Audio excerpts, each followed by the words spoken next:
In today's video, we'll be painting mini watercolor flowers. These are so fun and easy and very beginner friendly. So grab your supplies and come paint along.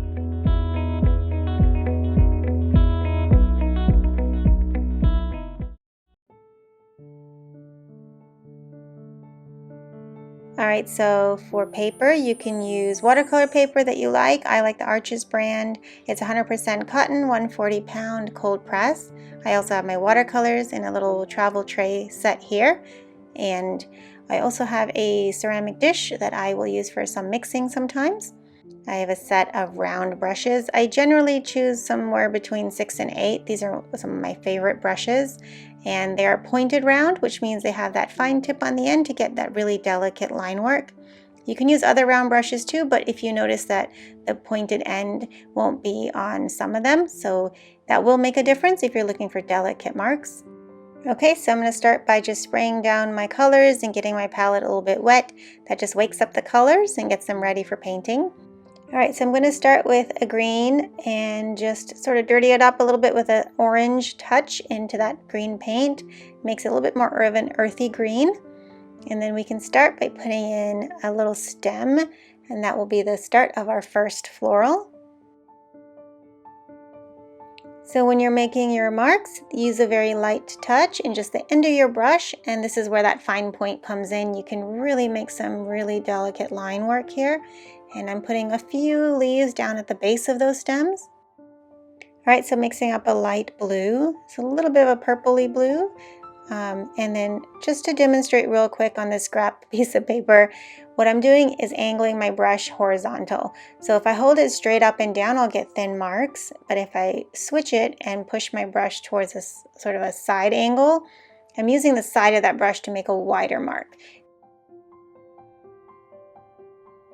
Sometimes it's nice to have a little scrap piece of paper like this to practice your marks or test out a color. You can also angle your wrist a little differently and get a different type of mark depending on what pressure and angle you choose. So have fun with this, and remember just to play and stay curious, and you can come up with some really fun little strokes like that.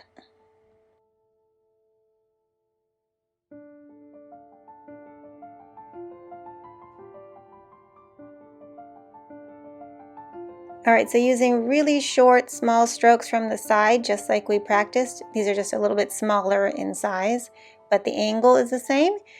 These are going to be the basic structure for a lavender. This is very loose style, so it's just really gestural, and you're really just getting in that indication of those separate pieces of the lavender.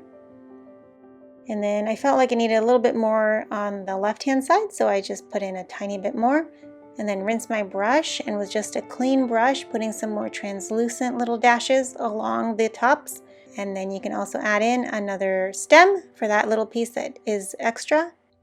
Okay, so for the second one, starting again with light, delicate stems. This time it's coming from a center stem and then spraying out towards the top into separate little pieces.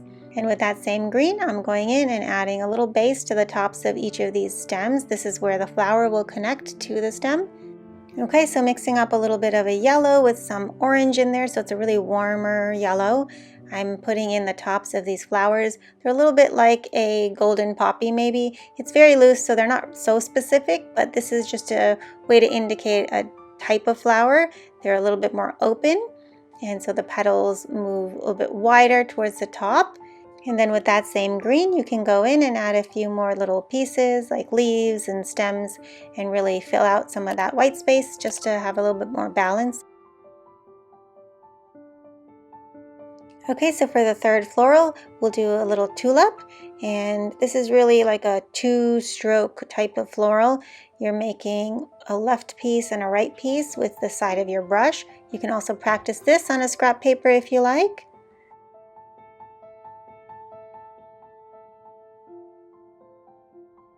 I also added a little smaller one to the right. It's like maybe a little bud that's just starting to open. And then tulip stems are quite long and they kind of curve a little bit. So I'm using a bit of green, and then also they have these long leaves towards the base. So you can put those in as well.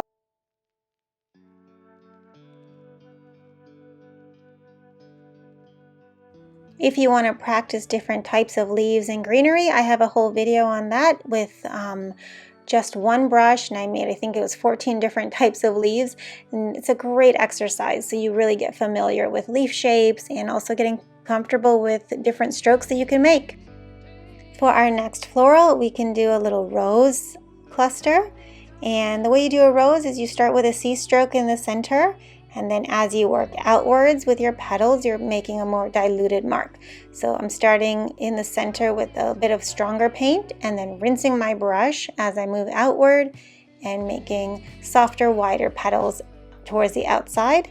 I also have a step-by-step video on roses and painting them in this style, so I'll link that if you're interested in doing more of a deep dive into specific roses. Okay, and then with some green paint, we can go in and put the stems and the leaves, and I have a few peeking out from behind the main roses there, next to that little top rose.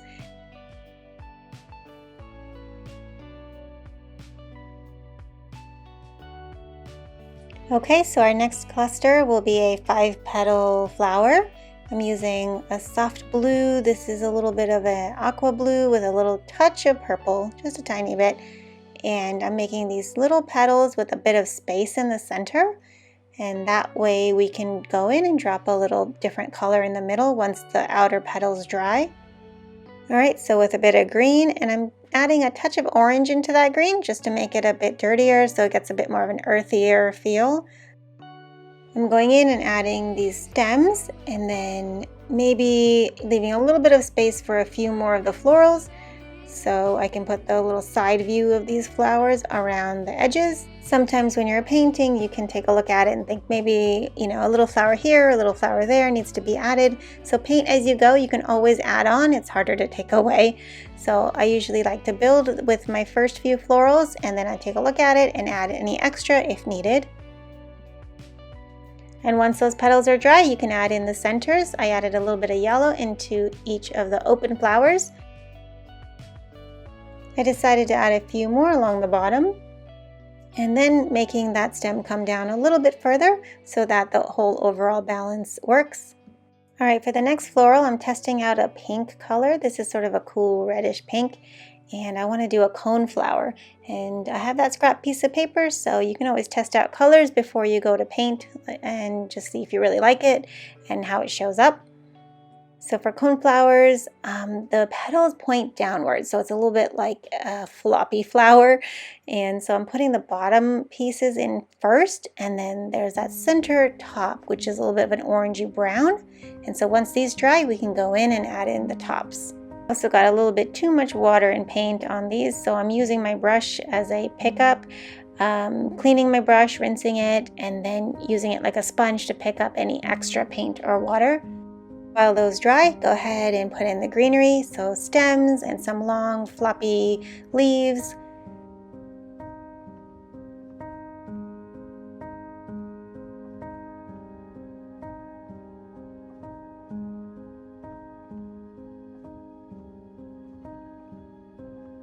So even with a style like this, which is semi-loose, I would say, you can put in some specific characteristics for each flower. You'll notice that certain flowers have different shape or a different texture, or shorter leaves or longer leaves. And these are just ways to indicate to the viewer the type of flower that you're painting. So even if you're not doing a very realistic painting or a lot of layers, you can still show the uniqueness and the character of each plant or flower just by a few brush strokes and the way that you paint in that texture or color or shape.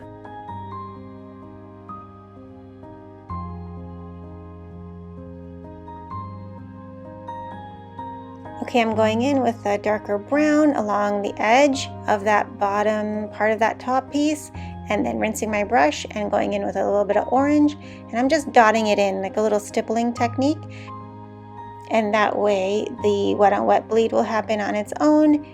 And I'm also leaving a little bit of white space in between to show a little separation, that there's some texture on the top there.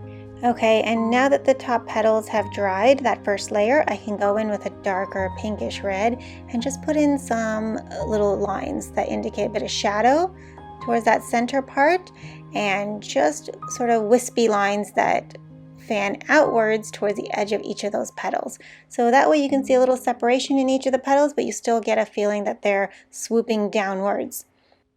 And I'm also not doing every single petal, just a few here and there, because in nature nothing is, completely uniformly outlined. So go with nature, and for it to be a bit more organic, just do a few and leave some completely alone and light. That will give you a nice variety in your overall look. Okay, so now going in with a little bit of an aqua blue. It's got a bit of yellow in that blue. And I'm going in with a 3-stroke floral. So I'm making, it's similar to the tulip, that was 2 strokes. This one is 3 short strokes, and they're a bit bell shaped, and they also are floppy. So I'm thinking like bluebells or snowdrops or that type of a flower where they have these droopy little heads. So they're going in different directions. And I'm also leaving a bit of white space to add in some stems in between. So these are also thin stems, and they curve towards the top. So the ones that look like they're upside down, they'll have the stems that actually turn. So you'll want to show those to show that these are fully flopped over. And then you can also add some delicate little leaves.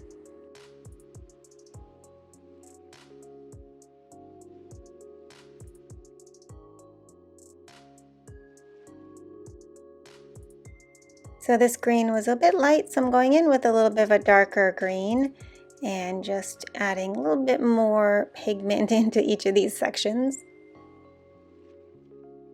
Okay, something I absolutely love to paint, it's so easy and fun and adds a great bit of texture, are berries. You see these out in nature, out in wildflowers a lot. You can see these little clusters of berries, and what you can do is start with some berries and then put in your stems, or you can reverse it and put in the stem, leave white space, and then add in your berries later. So there's no wrong way or right way. You can also play around with this and see what you prefer.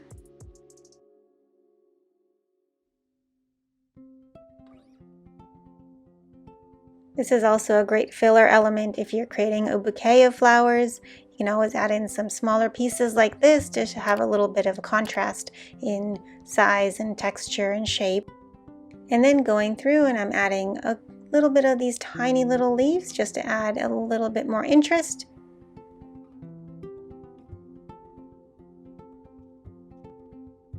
Okay, and for the last one, I want to do a purpley lavender color. So I'll test out the color. That one's quite pink. So I can add a bit more blue and it'll become a bit more of a purple. So you can always test out your colors. Again, keep lots of scrap paper on hand. I never throw any scraps away because I'm always doing little practice marks or color testing. And for this little cluster, I'm going to use some really short little strokes so they're spiky in nature. And then you can put them all like together, like 3 or 4 together in a group. So there are thin lines, and then remember to leave a little bit of white space so you can see a separation between each of these petals. And then we'll add the stems. Okay, and just to mix it up, I'm adding a little bit more of these spiky little elements along each of these stems. So this just happens to be a more spiky little plant. And you'll see that with wildflowers a lot. Something like a thistle, they're quite pokey and stiffer. I tried to put a variety of softer, more delicate elements and more textured and woodier type of elements together. Okay, and as a final touch, you can go through and add any little details you like. I don't like to go into too much detail. I do like to keep things pretty loose and more gestural, but adding a little bit of shadow lines or a little definition always brings everything together. And so I'm adding some small details to each of these. So I added a little bit of darker purple into the lavender and a little orange into the poppies and darker pink along the base of the tulips. And then once that color is down, you can rinse your brush and then dilute out that edge so it's a little bit softer blend. And for the roses, I'm going in and just putting a little bit stronger color in that center, and then again rinsing my brush and softening out those edges so they blend into the rest of the flower. Okay, and then adding a little bit more darker blue and shadow to that bottom left one too. And then Also to the berries, you want to keep some diluted and soft so they're going back into the background, and then the ones that are stronger and more saturated, they'll come more into the foreground. So that's a nice little trick. So you can do a few that are a little bit darker and those will pop forward. Okay, and then I'm mixing up a darker green and just going through some of these and adding a little bit more shadow and definition into stems and leaves.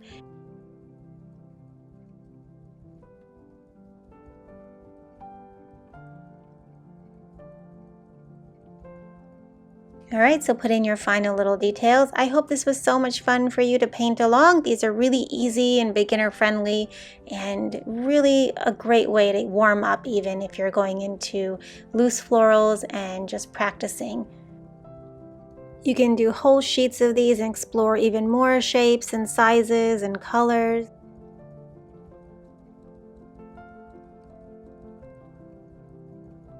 Remember to check the links below if you're interested in more botanical illustration with watercolor. I have a whole course that is launching soon. As of this recording, I may have already launched by the time you watch this, so check the description for the most updated information. Happy painting, and I'll see you in the next video.